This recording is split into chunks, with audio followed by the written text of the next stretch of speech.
Hello, and welcome back. Welcome to this episode of the Alchemy Mindset podcast.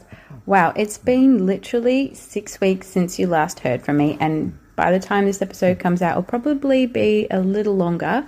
But in the meantime, since the last episode and this one, I've had our baby, and this episode is all about my pregnancy journey and my birth story with Isla. Isla Amari was born on the 21st of March. She's exactly 2 years and 7 months apart from Ava because they were both born on the 21st of their months. And I want to say a few things before I dive straight in. Firstly, this is a really positive birth story. So if you are in the midst of your own pregnancy journey and you love consuming, know that this is a positive story and there is a positive outcome. And this is one of those stories where I feel like even though you can go in with a birth plan, you have to accept and understand that things can always go a little bit differently. But this is a positive one. There's no crisis. There's no real drama. There's a beautiful experience, and that's something that I really want to share, largely because it's very different to my first pregnancy and my first birth with Ava. If you did want to hear about that journey and that story, I'll put that episode in the show notes below because I do talk a lot more from memory about my IVF journey. So the other thing I want to include here is that I'm not a gynecologist, not a midwife, not an obstetrician, not a nurse, not a doctor. I'm not a health professional in the pregnancy and conception and birthing industry. I don't even know if it's an industry, I just say environment. All I'm doing is retelling a story based on my experience and my opinions. So again, if there's something that I'm saying that's a bit triggering or you don't agree with, that's fine. But we're all entitled to our opinion, and this is mine based on my experience and the knowledge that I have. This is about a woman sharing her story from her side of the birthing experience. So if this episode is triggering in any way because you are on a health journey or a pregnancy journey and things are a bit challenging, things have been a bit rough, don't listen to this. Don't cloud your mind and your energy with another story or opinion of someone else. Be true to yourself, take care of yourself. Maybe it might be a moment for you to reflect on your own nervous system. Do you need to do something to help you relax, feel grounded, feel safe and supported? You can just pass and skip over this episode and come back to it at another time when you feel like you do want to listen to it. And lastly, I just want to say, if you're hearing any other background noises as I'm talking, I'm actually doing Isla's night feed. I just thought this would be a great time to talk into my phone while feeding because, hey, what else am I going to do while I sit here? I don't really want to watch TV right now. And so I do apologize for any other further sounds in the background. I'm going to try and pause or delete them as we go along. Very lastly here, I am going to try and tell this story as quickly and concisely as I possibly can. You know I love to talk. You know I love to prattle on. I'm not like the quickest TED talker. So if it does come out as being quite a long episode, my hot tip for you, and in anything that you listen to auditory, where it's even YouTube, whether it's a podcast, it's an audiobook, it's an online lecture, if there's an option to change the playback speed for that particular episode or whatever it is you're listening to, find in your settings where you can change the playback speed. I highly recommend it because listening at something at like 1.2 or 1.5 times is gold. And I do that for a lot of things that I consume auditory, so therefore I listen to it and then I can always go back and listen to it more. You can even slow it down. So if you're like me and you love to take notes on something that feels really good to remember, then slow it right down so that you can hear it and you can literally copy things word for word. So let's get into it. If you're the first time listening to me, if you found this episode through a beautiful search, welcome to Alchemy Mindset. My name's Anna. If we haven't met before, I'm a mindset coach as well as a sound bath healer, and it's my belief that I'm here to help you find your purpose, tune into what it is that you're meant to be doing in this lifetime, and I support you through mindset and sound baths. This podcast is all about that. You'll find affirmations, talks and tips about mindset for your business, as well as beautiful sound baths and meditations for relaxation, resetting and realigning your energy. Let's get into this episode. So as I begin, background on me is that I live in Broome, which is a remote and regional location of WA, and I am also 44 years old, and both my babies have been IVF babies. So that's a little bit of a brief background, just so that you understand who I am in that respect. I'm going to wind the clock back to last year when I was like, right, if I'm going to do this last transfer. We only had 2 embryos basically in our first egg collection, and we only did 1 egg collection, and that was enough. We had 2 embryos that were tested as really viable, really strong eggs, and that in my mind confirmed the 2 girls that I always saw in my mind. Whenever I did a meditation on my family, I always saw 2 children, particularly girls. So I was like, there's 2 embryos. That's perfect. We've got 2 chances, 2 opportunities, and I believe that both will develop into babies successfully. And I knew in my mind I was never going to go back to another round of IVF or of an egg collection of any sort, because it was just way too much. And then also being a mature mum or someone who is an AMA, advanced maternal age, I knew I didn't want to go around and do another round of IVF. Once was enough, honestly. Anyway, so decided, right, 2024 was it. That was the year that we were going to do the second embryo, going to do the second transfer and hope for the second baby. I knew that I couldn't wait another year. I knew that my age was a factor. I knew so many other elements of my life that 2024 was it. So looking at the calendar, because with IVF you get to plan when you want to do this, I saw an opportunity in May. Started all the testing, started doing all the processes, and unfortunately I didn't get very far in, because you have to do some blood tests initially, and I didn't get very far in the whole entire process because it came back that potentially I had a cyst, and an ultrasound proved that. So they said, we just want to wait until that clears, so we'll give it like another month or so, and then we'll do some tests and see if it has gone or if it's there.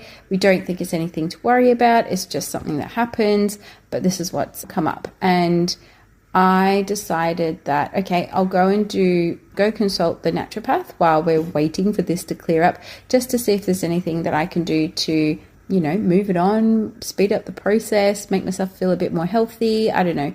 Maybe I needed to get my body back into a bit of realignment. I'd only just literally stopped breastfeeding in January that year. So I'd been breastfeeding for 18 months, so no period.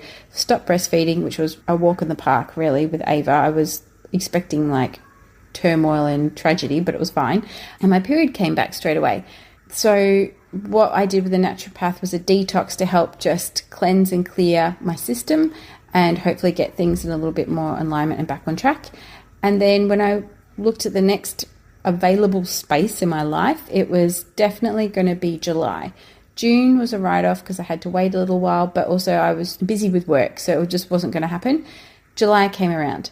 Some further testing showed that the cyst had cleared up and everything was looking good, and it was like ready to go. And I'm like, all right, let's do this. Let's start. And it also was a good timing because it meant it was going to be the first week or so where it aligned up with the school holidays, which was perfect because I thought, well, Francois is available. Is he going to come down to Perth with me, or is he going to stay behind here in Broome? And we just decided in the end that he'd be better off staying here in Broome rather than coming with me, which he would have loved to have come to be part of the transfer process.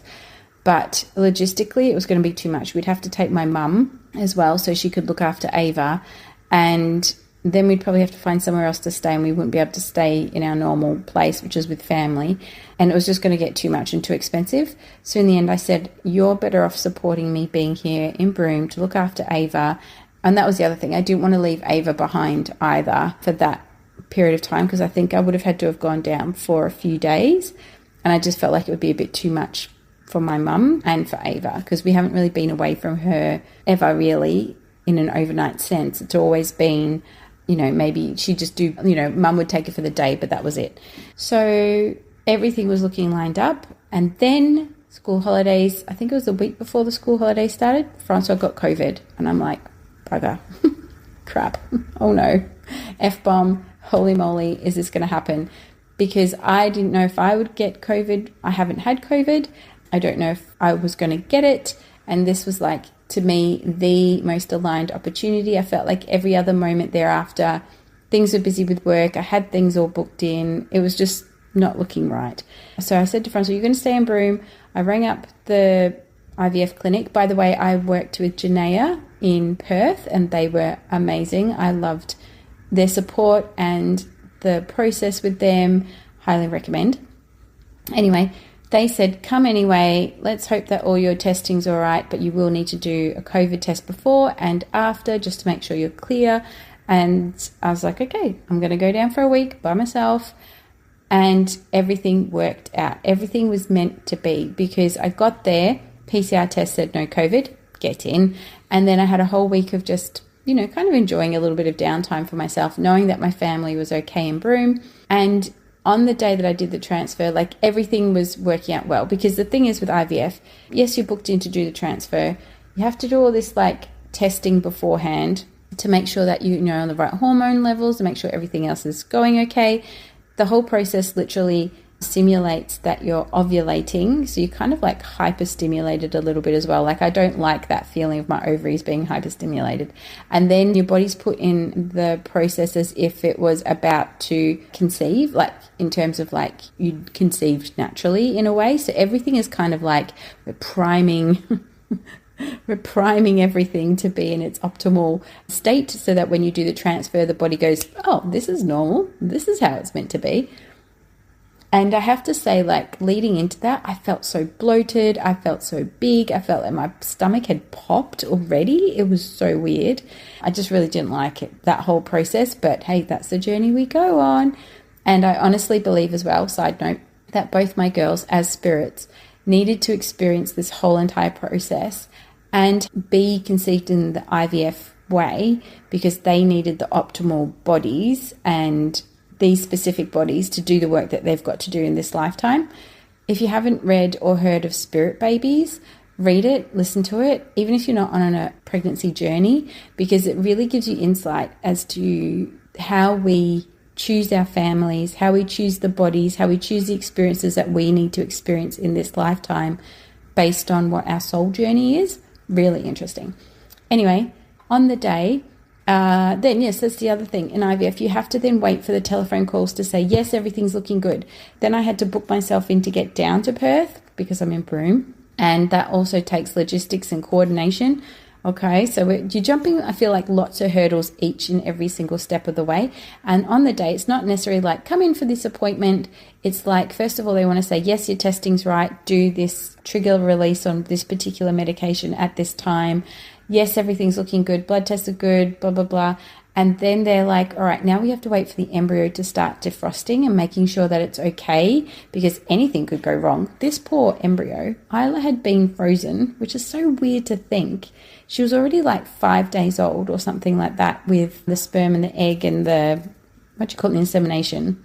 But it's like she was put on ice for I don't know how many years. I can't even think. Since June 2021. And now she's being defrosted to and everything should just continue on just as it would normally without the whole controlled environment. So weird to think, right? So anyway, they've got to ring up and say, yes, the embryo is looking good. You've got to come in for the set time that you've been asked to come in. I'm like, okay. So I get the green light, get the go ahead. We're going in. Thankfully, this is not like a procedure where you need to be under anesthetic. It's just done through an ultrasound type procedure and a catheter. And it's very painless. Anyway, so I went in and I sat in the exact chair in the waiting area as I did with Ava. So I thought that was a beautiful sign. So in that time, I'm just trying to do some relaxation and some breathing and just tuning in to just try and be in the most relaxed state, because I want to feel really good and relaxed and calm before I go in. And I don't want to be distracted by other people's thoughts or noises that I can hear around me. So I just had some really beautiful relaxation music on. And as they called me in, my doctor was there. And it was literally the exact same, what's the word? I'm really losing my words here. I really shouldn't be recording this so late at night. It was really the same experience as what I had with Ava. So on one monitor, they show you the embryo, and then it goes down this little tube and then into the catheter, which is put inside you. And then on another video, on another monitor, you see the ultrasound of the egg being transferred. And it was literally the same. It was like this little shooting star going in there. They said it was a perfect landing, if you want to say, of what I'm going to call it.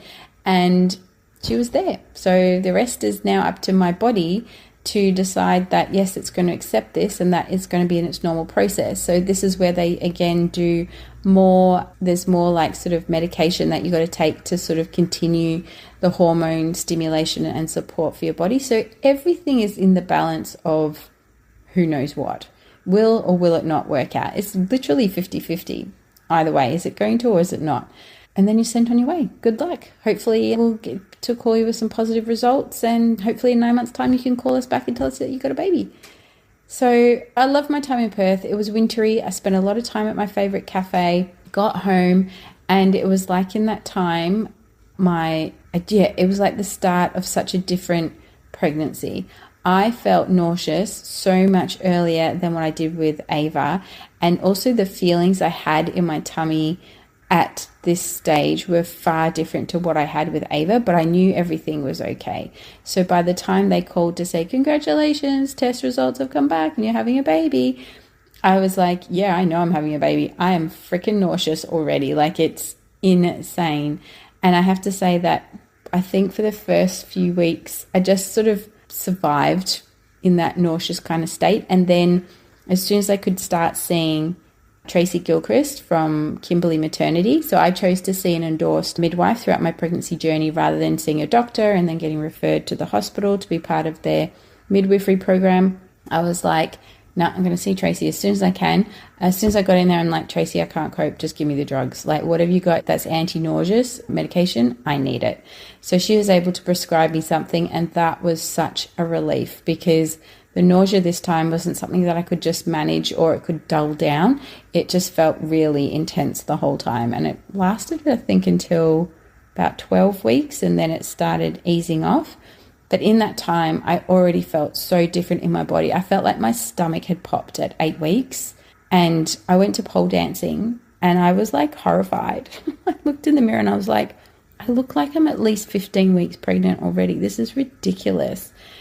And in that, I only went to pole dancing twice, and each time going upside down, I automatically felt so uncomfortable, so nauseous. Like, I was like, said to my dance teacher, I was like, I'm not going to be able to do pole dancing at all. Whereas with Ava, I was pole dancing right up until close to the end of second, start of third. I performed on stage at 20-something weeks. I was still doing yoga. I was so active. I was so energized. No, this pregnancy, and of course everybody says, you do have a toddler, you are running around after them. I'm like, yeah, that's true, but I am just so wiped. Like, I'm tired, I feel heavy, I feel like my stomach's popped out, quicker than before, which again, they say second time round, yeah, you show a lot faster than maybe first time around. I felt very bloated. I felt like there was a varicose vein that popped at the back of my leg. I felt like my legs were always heavy and sort of not swollen, but just lethargic and tired and achy. So I wore compression socks. I wore compression pants. I felt like I just wanted an extra pair of hands to hold my belly the whole time. Like, I felt super uncomfortable.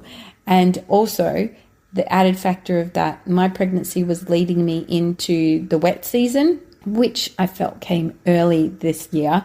Usually it doesn't sort of kick in until like end of October, November. It kicked in as of like the end of August. It was ridiculous. Started September, it was instantly hot. Felt like the humidity arrived faster than before. Oh my goodness. And then being pregnant. Okay, so this is what I'm going to say. Pregnancy journey, got over the nausea, leading into a hot, humid climate for like the next what felt like millennia. I was not a happy pregnant lady. Not at all.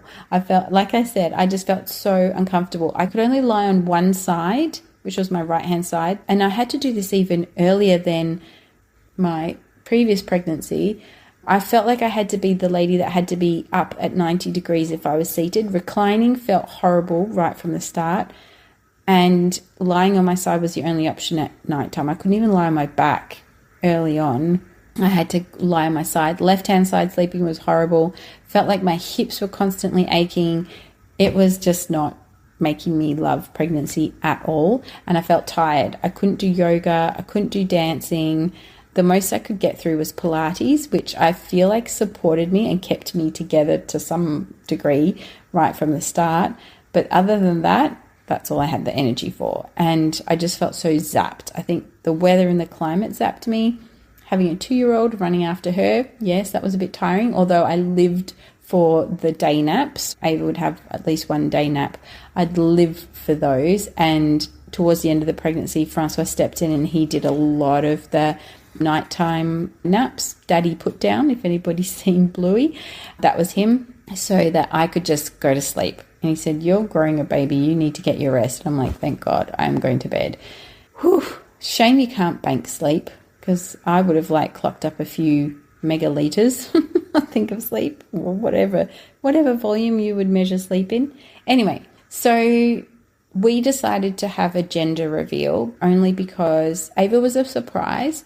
I was fairly convinced this was going to be another girl because, as I said, I'd always see intuitively in my mind 2 girls, and I felt like that was the strongest. But we wanted to do a gender reveal because I just wanted to know whether or not I had to keep Ava's clothes. I'd kept everything, and I kept looking at the chest. I've got this massive tea chest, and I was like, do I have to get rid of any of this stuff? Do I keep any of this stuff? I just want to know. So we did a gender reveal and kept it really casual. It was actually for my birthday. So I think a few weeks before we'd got the note to say, congratulations, you're having a boy or girl.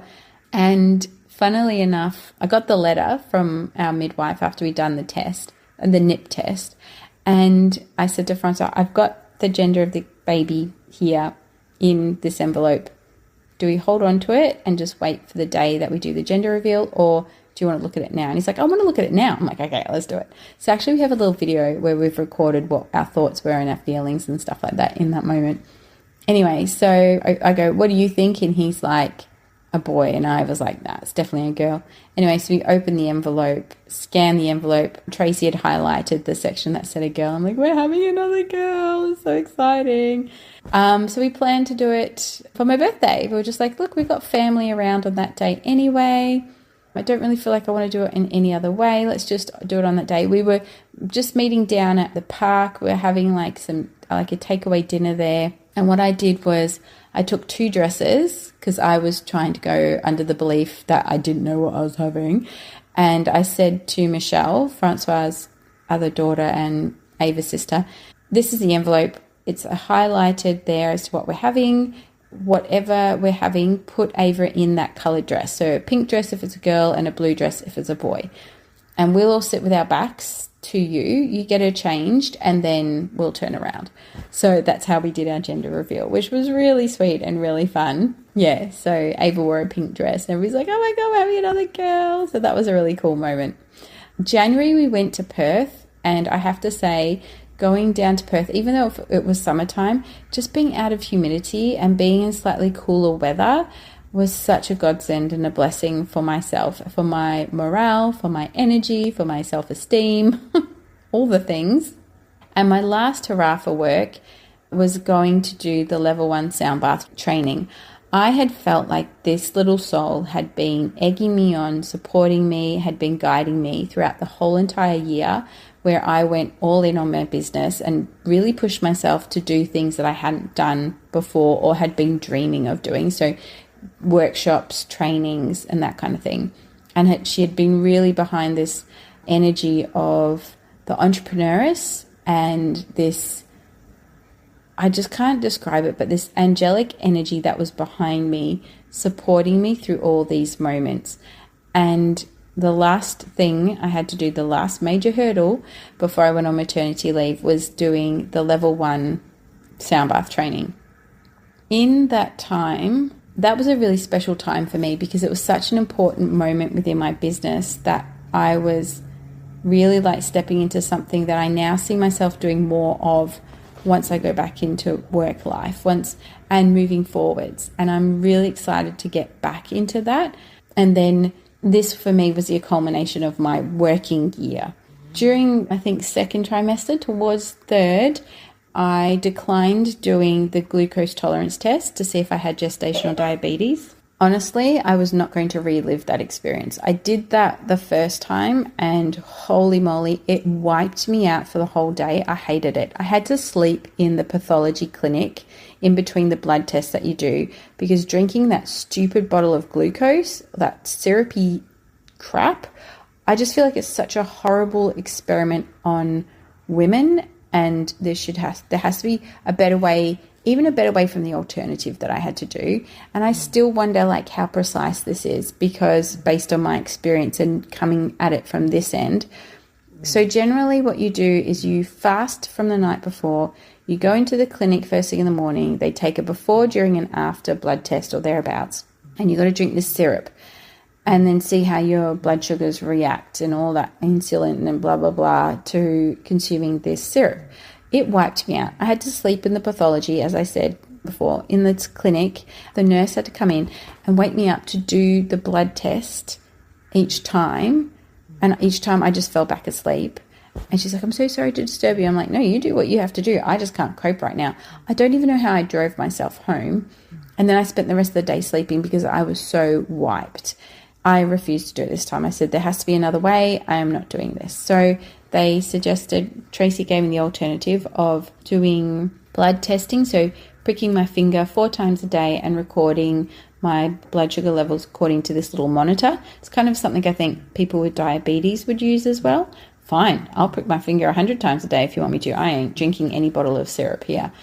And what came out of that was such interesting observations on the fluctuation of my blood sugars according to things I felt that I'd eaten during the day or the night before. However, because I do it in a 2-week bracket, in that time, there was some little spikes in my readings. So if they go above a certain level, they consider that perhaps you've got gestational diabetes. I know, and I knew I didn't have it. I could relate it back to everything that I had. Like the 2 spikes, I could literally say I had a very indulgent, lazy weekend sitting by a resort pool with my sister, just eating like lovely, indulgent food, mocktails and blah, blah, blah, and doing very little movement. Of course, my blood sugars are going to look weird. But then when you look at every other week or every other day, it was fine. So because of that, they kind of marked me as potentially having gestational diabetes, which I was like, oh, I hate being labeled as something that I know I'm not. And then they suggested that I do some more testing again a few weeks later for another week. I did that. And again, I could see, or for 2 weeks, the fluctuations, or I could see that it was more consistent. And then they asked me to do it another time. And I'm like, man, like, can't you see that I can relate this back to, if things do look a bit odd, I can relate it to what I've eaten in that day or when I've done it. But if you looked at like my fasting, so in the mornings when I've done a reading, they're all within the parameters. Like there's nothing to say otherwise, in my opinion. Anyway, they asked me to go speak to a diabetes educator, which I actually personally know. And she looked at me and she's like, you don't have gestational diabetes. You're just all baby. You're just 100% all baby. And yes, if you look at what you eat, it does affect the reading. And if you do a reading and initially it looks a bit high, perhaps just go drink some water, do some squats. It's literally what she said, like go for a walk, come back and do the reading again, and then see where you're at. So I took that in my mind and I was happy with what she said. I was still marked, if you want to say, still a marked woman. And the other thing going into my pregnancy, I asked my midwife to check on and to monitor my platelets, because with Ava, for some reason I felt like it was just put on me at the very last minute that perhaps I'd have to go to Perth to have our baby, because my platelet levels were low. And I'm like, what the hell is this? Like, I've never heard of this before. So to give you a quick background, Broome Hospital, while it has some amazing facilities and services, doesn't have the facilities as what a city or a metropolitan hospital does to do a blood transfer where they specifically transfer your platelets. So blood platelets are created in your bone marrow and they are in charge of blood clotting. So if you have low platelet levels, there could be potential risk of bleeding out or your blood not clotting if you've been cut and things like that. So people who can be like anemic, I guess. And then if you want a blood transfusion, they can do it at the hospital. But platelets is a no. And in pregnancy, if it drops below a certain line, then you have to go, or a level where they're comfortable being able to have you still be there. If you drop below the line, then you have to go to Perth. And in my first pregnancy, I felt like this was dropped on me very late in the game, and I was caught unawares, and it really sent me into a tailspin. This time around, I'm like, just keep me informed. Let's just be open-minded the whole way through and see where we're going. So towards the end, I did several blood tests. It was all looking amazing. Like I was above the line, well above the line. Everything was looking amazing. There wasn't any question that my platelet levels would resume to normal post-pregnancy, that this is just a pregnancy thing, blah, blah, blah. I'm like, I'm not worried. I just want to know, am I here or am I there? And, oh, if you can hear that funny little snoring in the background, that's Isla. She's just fallen asleep. She's a bit of a noisy sleeper, by the way. Anyway, yes, I'm talking about you, babes. So that was one thing I wanted to know right from the start. And I will record another episode later on about how I used Australian bushflower essences throughout my pregnancy and some of the things that I had worked on in that time. Okay, so one blood test came back, as I said, above the line. We're all happy. High five, you're staying. And then at 38 weeks, the next round of blood testing, they said, let's just have a look at this. Let's just see where you're at. I did the blood test on the Monday, got the telephone call on the Wednesday saying it's dropped and it's sitting just above the grey area. You'll need to do another blood test on Friday. And then depending where that sits, we may have to have this conversation about induction. I'm like, that's okay. By this time, I was done. I'm done being pregnant. I'm done feeling massive. I'm done feeling tired, feeling hot, feeling swollen, feeling all the things.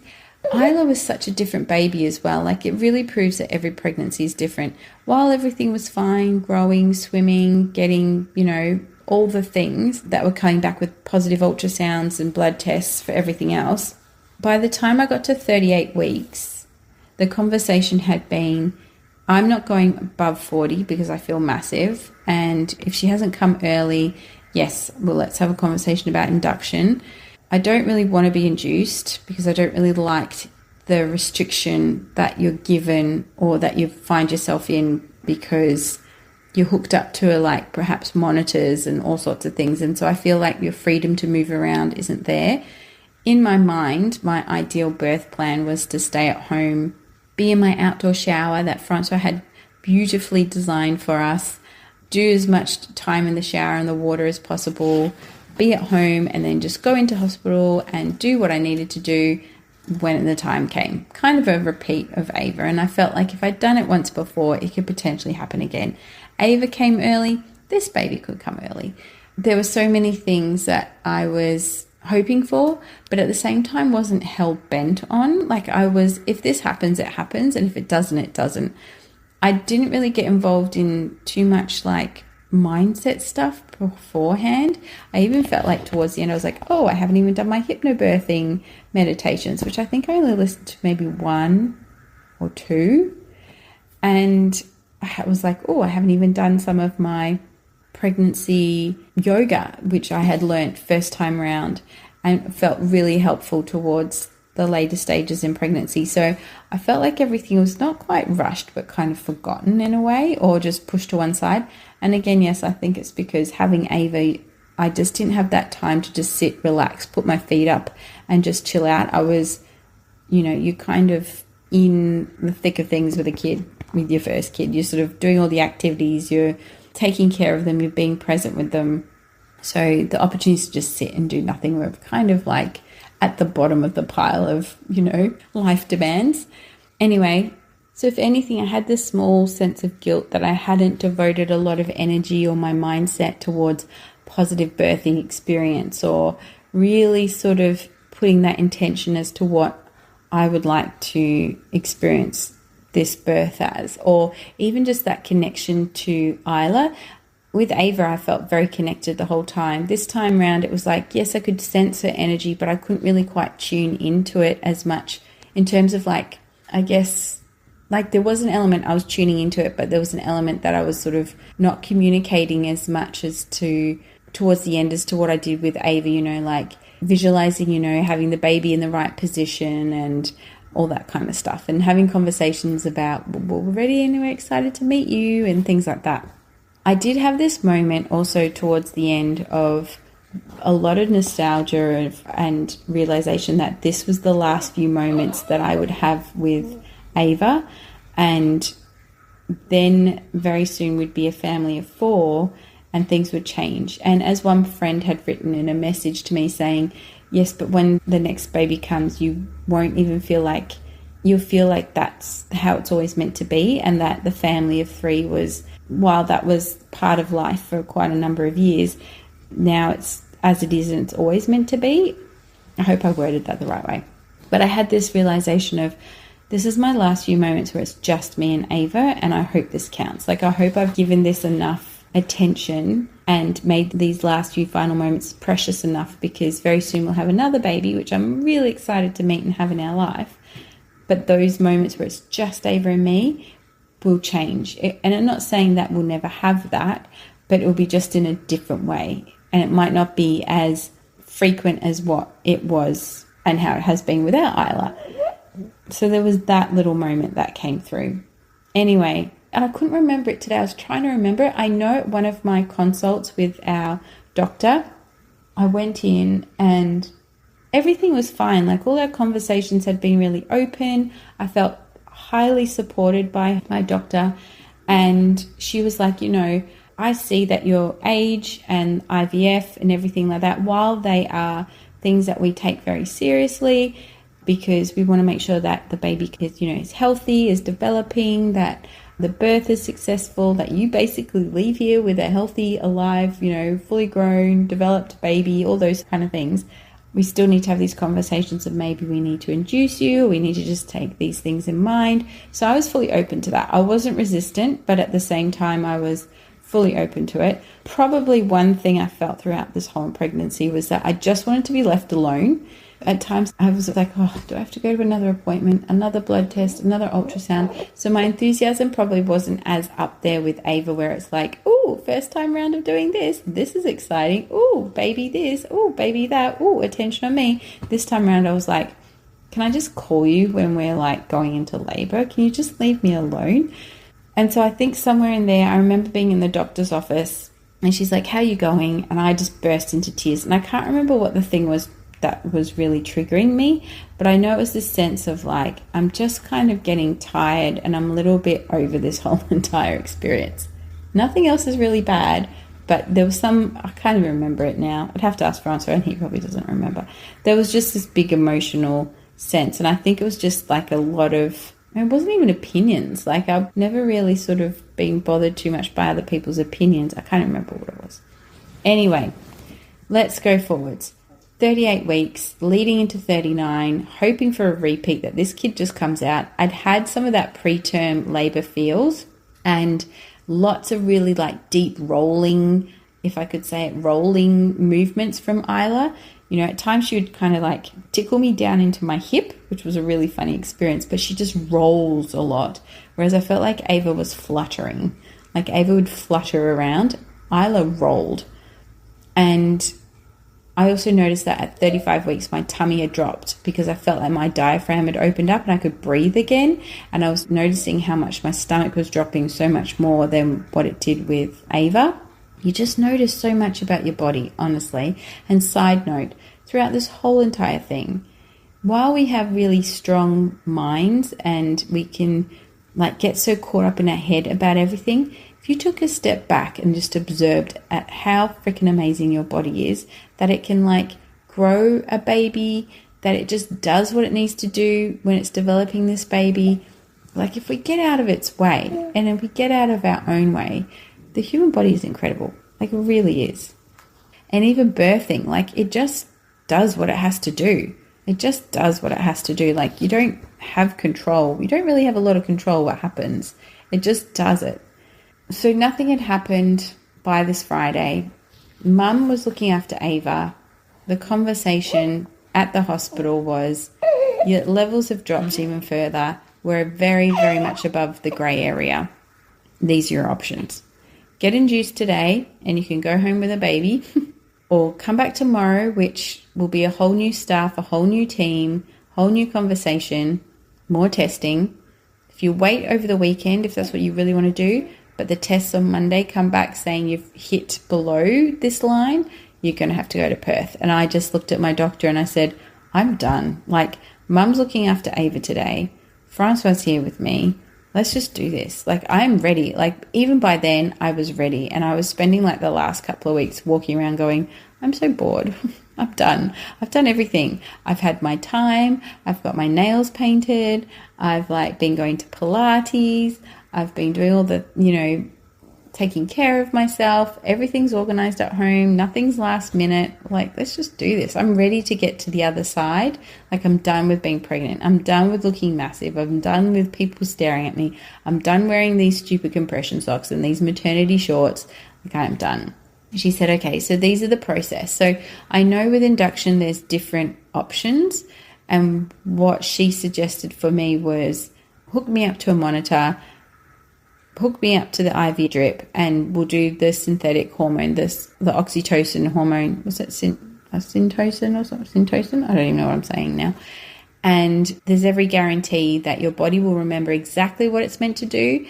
We'll then break your waters and we'll just allow the process to go from there. But we monitor your body and the process so through this IV drip. So basically they start you on a low dose and then they kind of ramp it up periodically according to how you're responding, so that basically within a few hours you should have a baby on the other side. And they're just encouraging your body, if you want to say inverted commas, to go through the whole birth process and to bring on your contractions and to kind of like monitor it in a way so that it's a bit more stabilized, I guess. So I was like, all right, let's just do this. Like, I'm done. Like, my platelets is something that I can't control. Like, I can't take anything or do anything within 24 hours or within the next 2 hours to make myself have more platelets, because platelets is created in your bone marrow. And it's not like you could take iron tablets to give you more iron or do anything in that respect. And this was the other thing, that I knew that at the same time that the midwives that would be available for us on the day would be the most supportive and energetically aligned professionals. And they were. I had Christina and I had Pippa, and I also had another doctor available who was a mum friend of mine. So I was so excited and so happy to have these beautiful souls working with us on this day. I was like, let's do it. Let's just do it today. Again, I wasn't really happy that I'd have to be in hospital so early or throughout the whole thing, or hooked up to an IV. I feel a bit restricted, but I could still be in the shower. I wasn't going to be able to have a water birth, and that was okay as well. I could easily take my mind to my outdoor shower and being out there in the starry night. Often when I'm at night time having a shower, I look up at the stars, and it's just such a beautiful experience. I could take myself there. I had my music to keep me relaxed. I was really just kind of impressed at how kind and how supportive and helpful and respectful the midwives were. Like I said, I want minimal talking. I just want to be left alone. But they sort of were there to help me when I needed things, which was really like, oh, you can bring me a heat pack. I need a heat pack and you can bring me one. Or, you can help me into the shower and you can do that. Like, I was sort of, with Ava, I was at home, and because that was quite a long experience, apart from Francois, like, you're sort of just in the thick of it, whereas this felt really supported. So you get hooked up with this thing that sits on your belly, and that monitors, I think, your vitals and the baby's vitals, and it sort of gives you the allowance to sort of move around a little bit, but then at the same time you've got an IV drip in your arm. So I sort of had to wheel this thing around, this trolley around. It did feel a bit awkward that I'm just like trying to be in my little zone and listen to my relaxed music, but there's other people around me. Like, there was a midwife always in the room just checking the monitors and everything, and I felt like she's going to stand here the whole time and just just be around and just watch me and the monitor the whole time. Like, poor thing, like, she can't go away and just have a little break and come back later. Francois had gone home, checked on Ava, checked on Mum, come back, and he was just kind of sitting in the chair, and I'm like, this is really awkward. This feels really weird. It feels really awkward. So I started on the mat, just doing lots of sort of all four, like, when the contractions started getting stronger, just sort of doing a lot of rocking, a lot of being on all fours, leaning on a ball. And then eventually I said, I need to go into the shower. I feel cold. So I went into the shower and I could have water on my back, but obviously not my front, and that was fine. So Francois stood there. So Francois, so funnily enough, had come wearing jeans because we both know how cold he gets when he's in like hospital environments or indoors. But at the same time, he didn't bring any shorts to wear if he needed to get into the shower with me. So they took his socks off and rolled up his jeans as best they could. But he had to sort of just stand there and hold the water on my back. And by then, I don't know what hour that was. That was the other thing, like being in the birthing suite, like there was a clock and I kept looking at the clock going, because Francois and I just laughed and said, like, what time? How long do you reckon this is going to take, or what time's the baby coming? And I had the number 5 in my head. So we said like 5 o'clock or 5:30. And I remember looking at the clock going, oh, it's getting close to 4:30. Like now it's like whatever. And I'm like, well, the baby's still not here. Like I can feel the contractions are getting stronger, but I need to go into the shower now. I don't know how long I was in there for. I couldn't sit. It felt really uncomfortable. And I could only sort of lean. I could lean on a ball or a chair or something. I can't even remember now. But the hot water on my back was just so relieving. So somewhere in there, towards the end of being in the shower, I was like, oh, I feel so nauseous. Like I could feel the contractions getting stronger. And that sense of, all right, now we're really getting into the thick of things. There's no turning back. And I hadn't opted for like epidural. And obviously, you know, certainly wasn't going for a C-section. But in my mind, with that pain, I'm like, wow, I know why people opt for both those things now. Is it too late for me? What the hell am I doing here? Why didn't I tick those boxes? It was exactly the same kind of like thoughts and feelings that I had from the first time round. Anyway, so grateful as well to be in hospital where they can give you anti-nausea medication, because I said, I feel like I'm going to be sick or I need to do a poo. I don't know which way it's going. So they said, if you're feeling sick, I'll give you some anti-nausea medication. And I think that's also a sign of like, okay, we're getting into like the final sort of stages towards active labor. So they gave me the anti-nausea stuff and that felt amazing. And then the next thing I said was like, I think I need to get back on the bed. And I literally just managed to crawl onto the bed. And in my mind, I was like, just lie on your right-hand side. That's the only side. I couldn't be on the left, so I couldn't see the monitor or the midwives. So I was on the right hand. And then the doctor, my friend Nadia, came in and she's like, well, maybe if you want to try like leaning over the back of the bed or different positions. And I'm like, no, I can only be on my side. This is all I've got the energy for. And I just literally at that moment felt very tired. And like adrenaline had been pushing me and that my legs were tired, my body was tired. I wasn't sure if I could go any longer. So they managed to wedge a peanut ball between my legs and I could really feel the contractions getting very, very strong. And I could see on the IV drip, like the level of oxytocin coming through. And I was like, you need to make it less. I feel like there's too much in my system. Like turn it down, turn it down. And then they said, well, would you like us to offer you some gas? Because in that process, I must have said something like, I am done. I've hit the eject button. Somebody like get this baby out. Like, I don't want to be here anymore. I can't do this. Which literally when a woman starts climbing the walls and wanting to exit, you know we're in the last final stages. And in my mind, I'm like, this is it. It's happening, because the contractions were getting a lot stronger.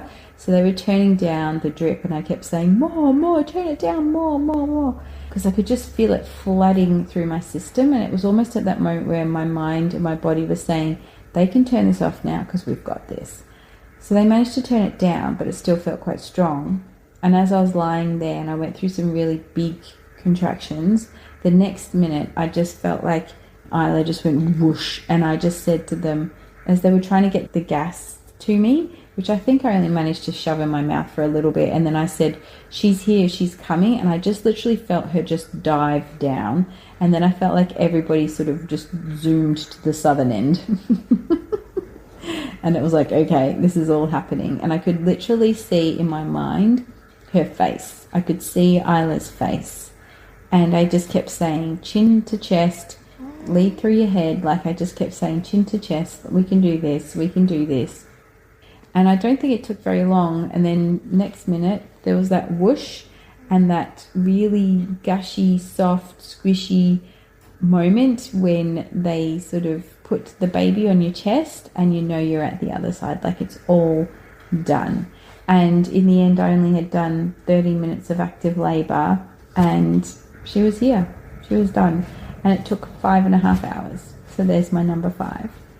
Overall, I'm so grateful and thankful for that experience, and that it was like for what felt like a fraction of the time compared to Ava. My body knew what it was doing.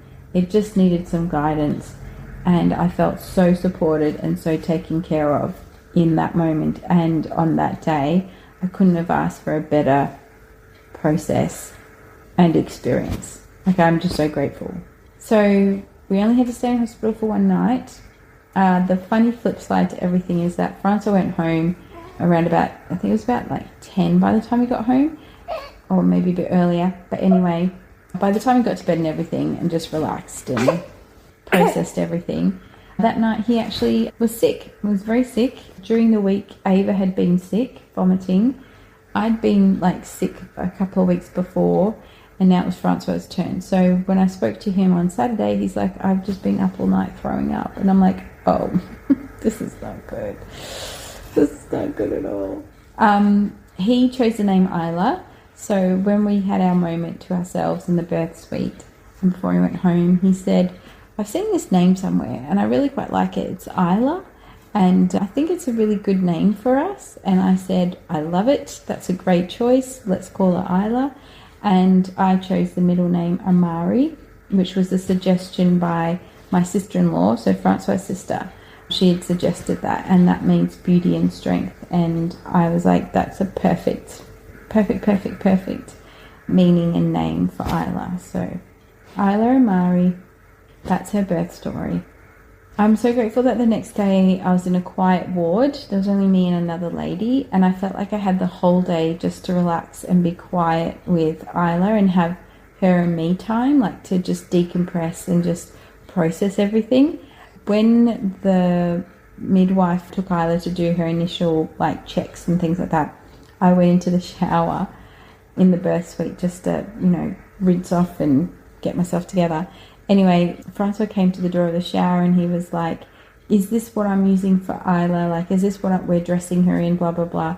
And because it wasn't quite as severe as the first time around, but because my tummy had been quite high, after the baby had come out, everything just dropped and I felt like my diaphragm had opened up. I was really struggling to walk or to even like stand up straight. And the midwife said, oh, you might want to sit down on a chair or lean on something if that feels more comfortable. But I couldn't speak. And she's like, are you okay? I'm like, no, I can't speak. Like, it felt really hard to speak because my diaphragm had been squished and now it had dropped and I was just struggling. So Francois had come to the door to ask me a question. I'm like, I can't talk. He's like, what? I said, I can't talk. I just felt really winded, basically.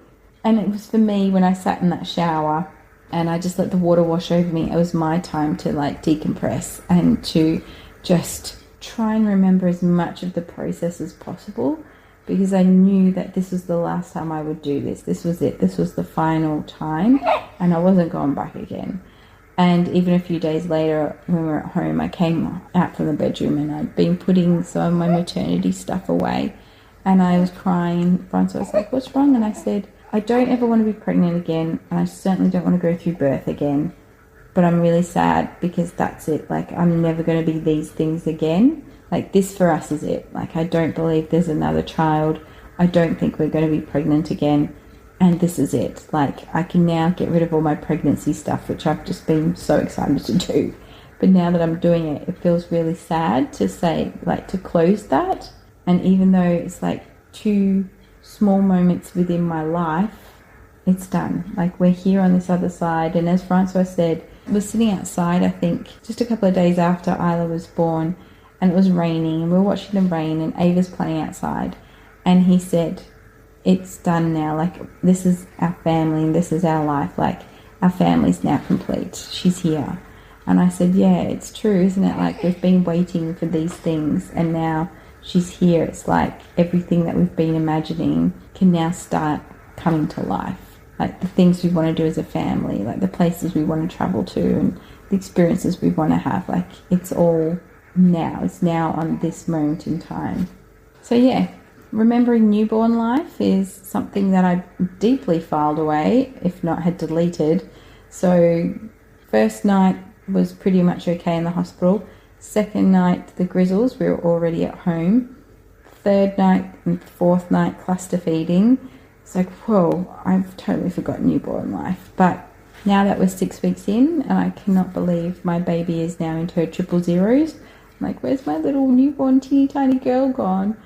We're in a little routine, a little process, a little habit, knowing that everything changes again in another month and another month after that and time after that. We're just in the swing of things. And I'm so grateful that this year I have Francois around all the time. He has a whole year off from work, basically like a sabbatical. And in many ways, I don't even have to think about how I would do everything if he had not been around. And to have like another pair of hands where we can sort of basically divide and conquer when it comes to the kids is just such a relief, and it's so helpful rather than having to rely on my mum all the time or trying to juggle things logistically. It's such a blessing. So I'm so grateful for that. And we also have this time of freedom and flexibility to plan holidays and do adventures and go places. So in hopefully another month's time, we'll be doing our first camping experience as a family. And we have some other fun adventures planned for this year because, yeah, Isla's here and this is what we do as a family. We go on adventures. I'm giving myself at least 6 months for maternity leave, so I don't really feel I'm going to be coming back to doing sound baths, if anything, until October. And my intention is just to be fully present within this maternity leave time, but also use this time wisely. So catching up on podcasts, courses that I had subscribed to and hadn't started or completed, doing a little bit of self-development as well. So there we go. Another epically long episode, but in many ways I'm grateful that this is my time and chance to document this journey, time capsule it, so I can remember it in many ways as I possibly can. And again, thank you for listening and hanging in there.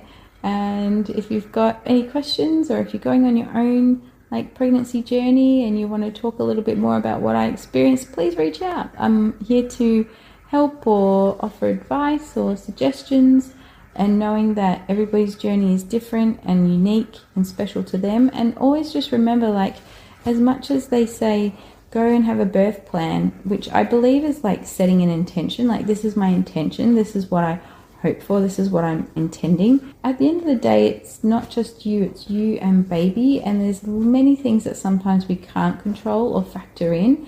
And honestly, listen to spirit babies, because I think sometimes it helps put our mind at ease in a way that sometimes our babies need to experience certain things and processes because that's their journey and that's part of their soul agreement for this lifetime.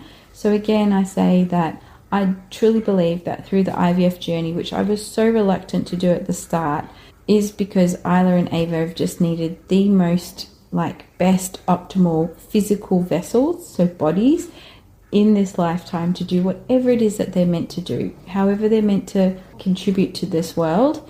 And the way we did our IVF has supported us in being able to conceive and birth these beautiful girls. So honor yourself, honor your baby's journey, and just spend that time connecting to the spirit of your baby, just being quiet, undistracted, no screen time, no TV time, just be in that element of connecting to your baby, even when they're in the womb, even when they're out of the womb, because they're still in that beautiful spiritual bubble when they are born. And I tell you what, Isla has had several moments where she's deeply, I feel like, laser beamed me with her eyes, done a sort of intense report on my own soul, and Francois felt the same. And funnily enough, today I said to her, I need to speak to you on a subconscious level, speak to your subconscious mind. And the way she looked at me, it was like, oh, okay, so you want to speak to me on a different level, not just the conscious level. It was really, really cute and really, really amazing. It was quite a funny moment, actually. But yes, thank you for listening. Thank you for being part of this journey with me. I hope you found it insightful and just entertaining or interesting. And I look forward to sharing some more TED Talks on mindset, on sound baths, on affirmations. I'm really having some good time here just to sit and reflect and think about what and how I want this podcast to be and how I want to use it moving forwards, and how it can be of better value for you as a listener. And of course, I'm going to be doing a few polls and surveys as to what you want, how long, blah, blah, blah, when I get back behind the desk in front of the laptop and start crafting more amazing courses and all sorts of fun things for you. Anyway, I hope you're well. I hope you're fabulous. Have the most amazing day. Sending you so much love, and I look forward to connecting to you, or with you, I should say, in the next episode. Bye.